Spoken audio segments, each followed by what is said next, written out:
Charles Darwin was an English naturalist and biologist who lived from 1809 to 1882. Now, Darwin is best known for his theory of evolution by natural selection. Surprise, surprise. And it revolutionized the way scientists and the general public viewed the origins of life on Earth. So right as we get started here, make sure you understand. Some people will say, yeah, but Darwinism doesn't really have anything to say about where we came from or about how the universe began. No, it does. The title of his book is On the Origin of Species. That means that and this is mechanistic, so it wants to break everything down into its little individual parts and follow it back to the start. And so that means, yes, definitely Darwinism is all about origins. Darwin was born in Shrewsbury, England, into a wealthy family with a long history of scientific achievement. Young Charles showed a zeal for the natural world. From an early age, he was collecting a wide variety of specimens, everything from beetles to bird eggs. So he loved science right from the start. He loved the natural world. He loved biology. Now, in 1831, after matriculation at Cambridge University, a 20-something Charles Darwin embarked on a 5-year journey aboard a ship called the HMS Beagle. It was a relatively small ship at around 90 feet stem to stern. The Beagle was built for the purpose of conducting hydrographic surveys of the coastlines, specifically of South America and its nearby islands. But this was the Victorian era. And after all, the Beagle was a warship. The Beagle was a Cherokee-class 10-gun brig sloop, to be specific, of the Royal Navy, at a time when the British Empire ruled the high seas, right? There's some gravitas for you. The Beagle was no bucket. She carried a crew of 70 men, including officers, sailors, and a number of scientists. Now, the ship didn't see much action early on, but the proud Beagle was called upon to represent the Royal Navy in celebrations of the coronation of King George IV. The ship was adapted as a survey bark, rigged and outfitted for adventure, and eventually did take part in 3 survey expeditions. And so a recently graduated naturalist, as a recent graduate, Charles Darwin was aboard the second voyage of the Beagle. It had 3 big voyages, and Darwin was on the second one. During the now famous voyage, Darwin sailed across 3 major oceans of the world. There's a look inside the Beagle. You know, for its time, that's state of the art. I mean, Darwin was really, this was the best way to travel. Most sophisticated way to travel, you know, unless you're on Titanic or something like that, but that was dangerous. You're not going down on this thing. This thing was built for everything. This is what Darwin's journey looked like. During the journey, Darwin sailed across 3 major oceans of the world in 5 years' time. Beagle sailed across the Atlantic Ocean twice, you know, once going out down to the tip of South America there. You see the number 4.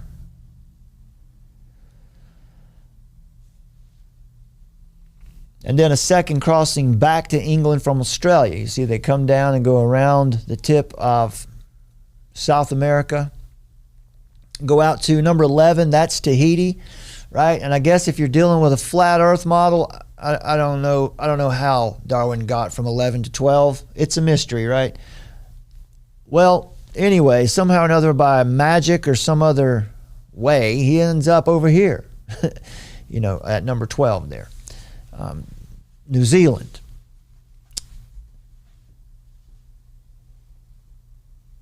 Then Australia, Hobart, up into the Indian Ocean,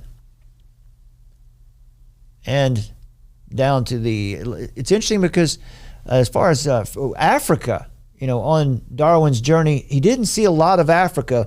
Most of his work was done on the coastlines of South America, because that's where the Beagle was commissioned to be. There were other ships commissioned to be in Africa, but you just think about this. Darwin had to commit himself to 5 years. This was a 5-year journey. He was gone for 5 years. So toward the end of the voyage, the Beagle also spent some time in the Indian Ocean, including a visit to the island of Mauritius. But the majority of the voyage was spent exploring the Pacific Ocean, including visits to the Galapagos Islands, Tahiti, New Zealand, and Australia. Now, the very important Galapagos Islands, if you see number 10 on your map there, that is the Galapagos Islands. We'll talk more about that in just a second. Now, so whenever the Beagle was docked, there's the Galapagos Islands. Whenever the Beagle was docked or anchored in one of the many diverse locations, Darwin then had the opportunity to go ashore, that's where he did most of his research. He researched geology, natural history, and ethnology, and he made observations. He could make some observations from the deck of the ship, but when they were in dock or anchored, that's when he was able to get specimens. Most of his time, though, was spent on the ship cataloging specimens and making detailed observations of the flora and the fauna that he gathered, or encountered. The voyage of the HMS Beagle is widely regarded as one of the most important scientific expeditions in history. Darwin became famous from this journey when he published his diary journal, and it's known as the Voyage of the Beagle.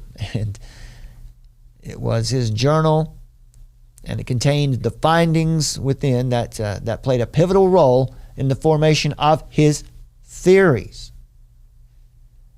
Specifically, it was the Galapagos Islands and South America. That played the most significant role in Darwin's work and the development of his theory of evolution by natural selection. And this is what the Galapagos Islands look like. It's a very beautiful place.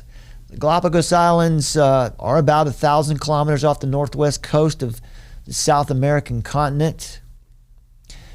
There are 19 islands. There you can see a crater. That's a crater in the water there. 19 islands. And they're very unique due to the variety of geographical features and marine species that are available there for study. These islands, the Galapagos Islands, have been called a living museum and a showcase for evolution. The islands are situated at the confluence of 3 ocean currents. And the islands also experience just constant seismic and volcanic activity. All of these unique processes and the extreme isolation of the Galapagos Islands have allowed for the development of unusual animal life, such as the land iguana, the giant tortoise, and many types of birds. Lots of birds. Now, this is where the story begins for evolution, with the birds. Darwin's finches, right? There's Galapagos finches are what inspired Darwin's theory of evolution by natural selection. He visited the Galapagos Islands in 1835, and these are some of his drawings.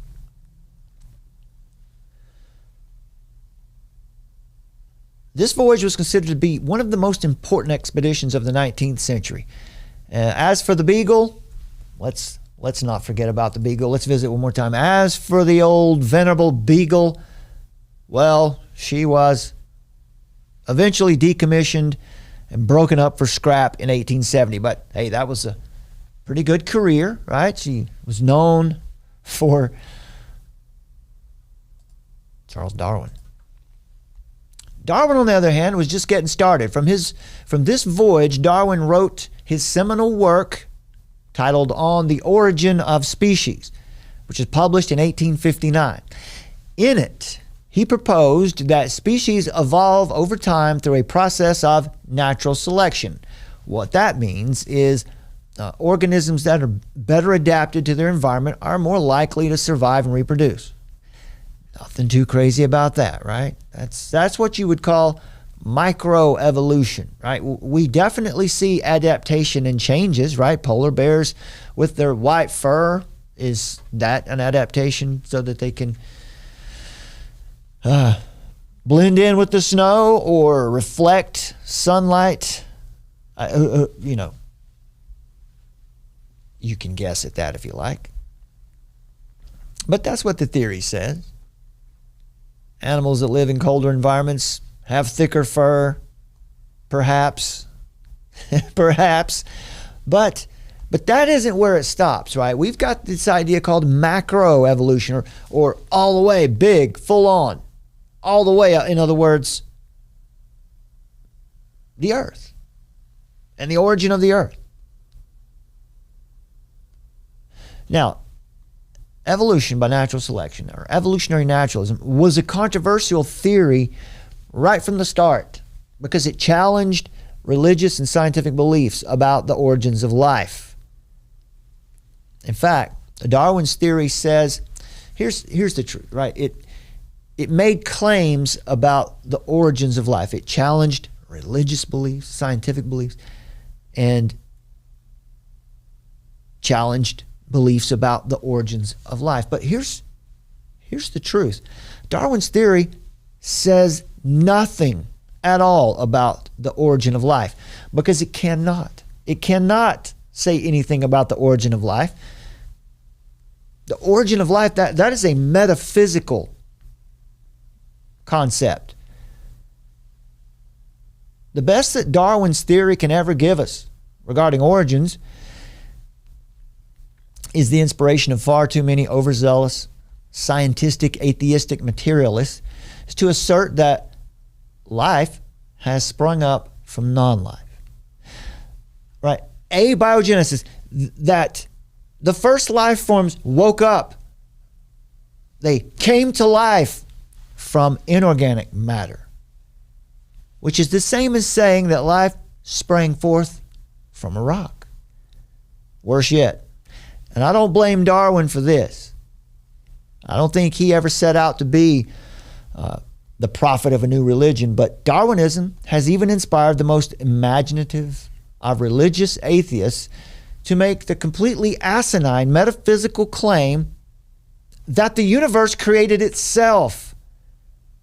What's even more ridiculous is that the universe is eternal. Both of those claims are ridiculous. Saying that the universe created itself violates the law of non-contradiction. How can a thing create itself if it doesn't exist to create itself? A thing can't be like well, I'm not going to get into the logic, symbolic logic right now. We'll save that for later. But these are right. If you throw God out the window, well, you haven't saved yourself any trouble. It doesn't matter to them that no one has ever observed anything creating itself or just popping into existence ex nihilo. Nor do they seem to be bothered by the fact that such an assertion violates, as we've already said, the laws of logic that they depend on to do their work, right? When you have scientists who depend on the laws of logic to make good inferences and to do good science and make good observations and come up with hypotheses and write up reports, they use the laws of logic. Well, those same laws of logic that they depend on, they just throw those out the window when they make claims about eternal universes. Do you want to know? Are you asking yourself, why is an eternal universe? Why is that irrational? Because if the universe was eternal everything would be dead by now. Right? That makes sense? It can't be eternal. Nothing material can be eternal. Everything material is created. Period. Here's the famous explanation. If there was a room, you have a room that's been sealed off forever. It's a thought experiment. It's not possible, but it's just a thought experiment, because this is, right? It's no more possible to seal a room off forever than it is to have an eternal universe. But it's a thought experiment. You go into a room that's been sealed forever. You open the door and walk in, and you're the first person to ever see inside this room. And what you find inside that room is a candle burned halfway down and a warm cup of coffee. What does that tell you? That room is not eternal. Somebody put those things there. That is the nature of the universe that we see around us. Somebody put those things there. Otherwise, we wouldn't be here. This would all be dead. Perhaps we can gain some insight into the underlying problems of Darwinism if we take a look at his book, specifically the title. Let's take a look at this. How does this help us, right? How does looking at the title of his book help us? Shouldn't you look on the inside and read the pages? Well, yes, we've done that too, but we don't have time to read the book here tonight. Let's just look at the title. We don't have to go much further than that. Published in 1859, Darwin's most famous work, commonly known as On the Origin of Species. However, that's not the title Darwin gave it. You can see it right there. The full title is On the Origin of Species, by means of natural selection or the preservation of favored races in the struggle for life. Okay, go ahead, talk amongst yourselves. Anything unusual? Anything of note there? I think that preservation of favored races point there is going to be a little bit of that's going to be a point of contention.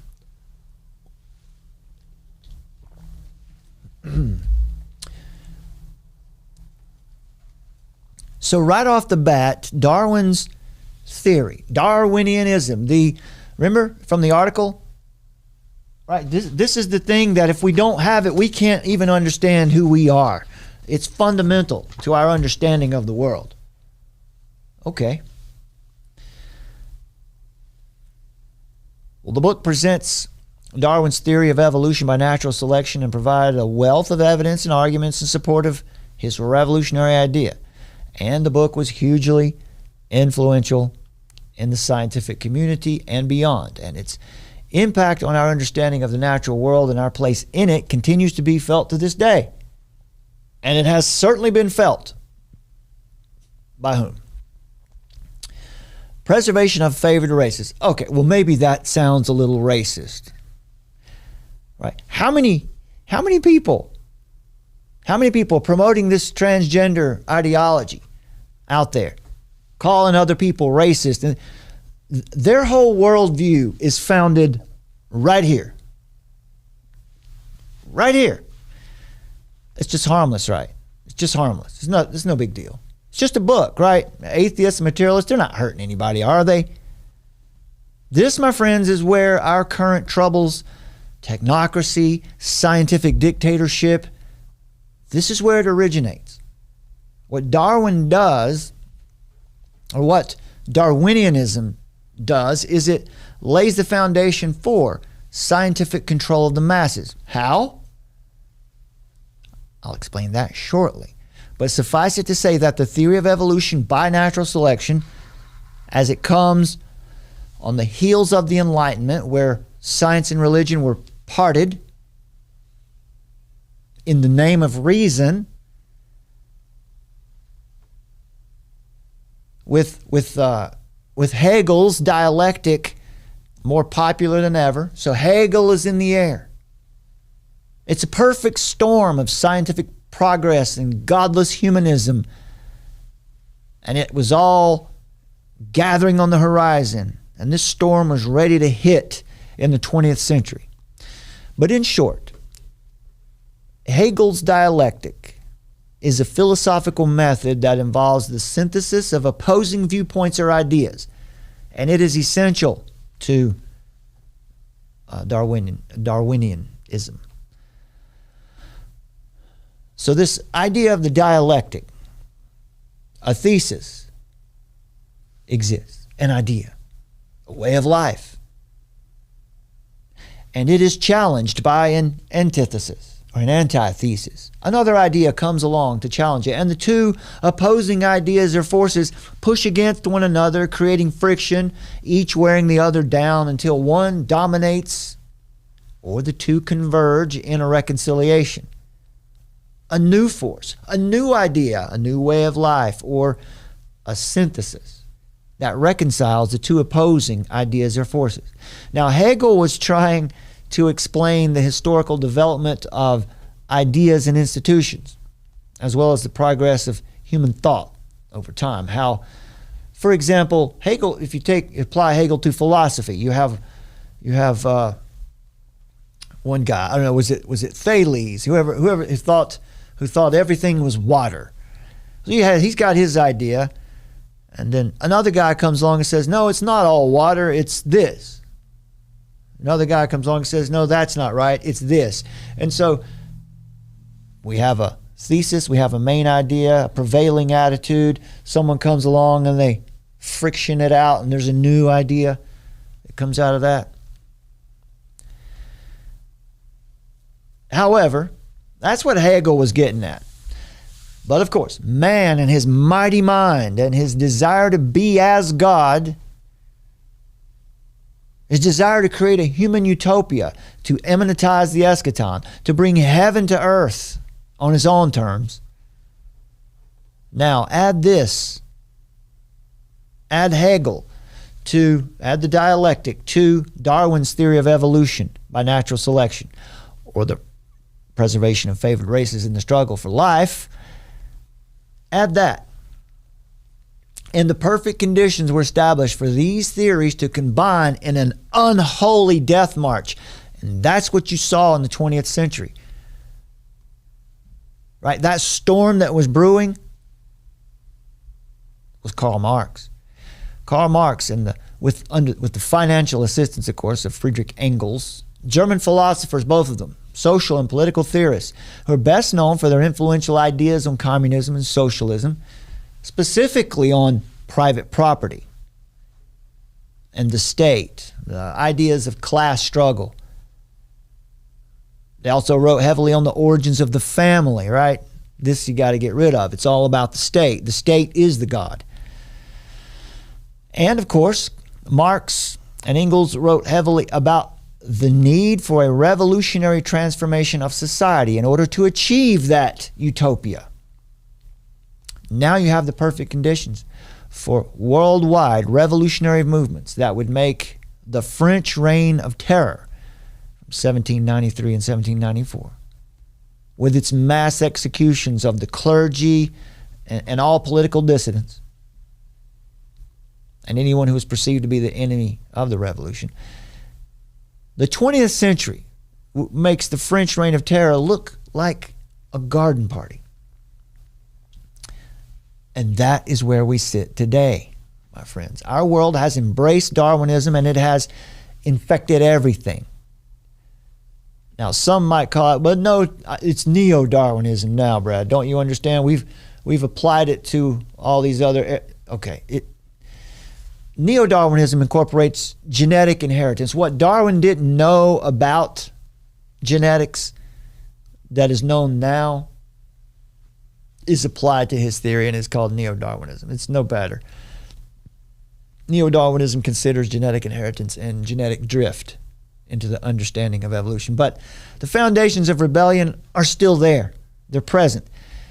The inherent destruction of the dignity of all human beings is necessarily part of this theory. And it can be seen everywhere you look today, from vaccine mandates to abortion being championed as a fundamental right, abortion being called health care. Again, just like we said earlier, there's a satanic spirit behind it, because any person knows whether they have the Holy Spirit or not, that the one thing mankind needs in a time of great fear and uncertainty is hope. What was one of the first things they did during the lockdowns? Shut down the churches. So the pandemic and everything to do with it, right on, including the vaccine role, it all comes from this. It all stems from this mindset, this worldview.